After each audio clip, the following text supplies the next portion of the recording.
اور کافر گروہ گروہ کر کے جہنم کی طرف ہانکے جائیں گے، یہاں تک کہ جب وہ اس کے پاس پہنچ جائیں گے تو اس کے دروازے کھول دیے جائیں گے، اور اس کے داروغہ ان سے کہیں گے کہ کیا تمہارے پاس تمہیں میں سے پیغمبر نہیں آئے تھے جو تم کو تمہارے پروردگار کی آیتیں پڑھ پڑھ کر سناتے اور تمہارے اس دن کے پیش آنے سے تمہیں ڈراتے تھے؟ وہ کہیں گے کیوں نہیں،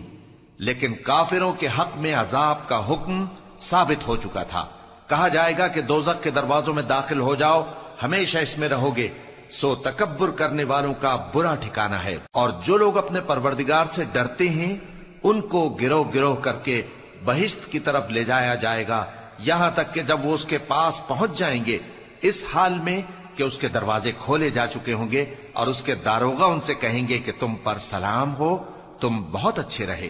اب اس میں ہمیشہ کے لیے داخل ہو جاؤ۔ اور وہ کہیں گے کہ اللہ کا شکر ہے جس نے اپنے وعدے کو ہم سے سچا کر دیا اور ہم کو اس زمین کا وارث بنا دیا، ہم بہشت میں جہاں چاہیں رہیں، تو اچھے عمل کرنے والوں کا بدلہ بھی کیسا خوب ہے۔ اور تم فرشتوں کو دیکھو گے کہ عرش کے گرد گھیرا باندھے ہوئے ہیں اور اپنے پروردگار کی تعریف و تسبیح کر رہے ہیں، اور ان میں انصاف کے ساتھ فیصلہ کر دیا جائے گا، اور کہا جائے گا کہ ہر طرح کی تعریف اللہ ہی کے لیے ہے جو تمام جہانوں کا مالک ہے۔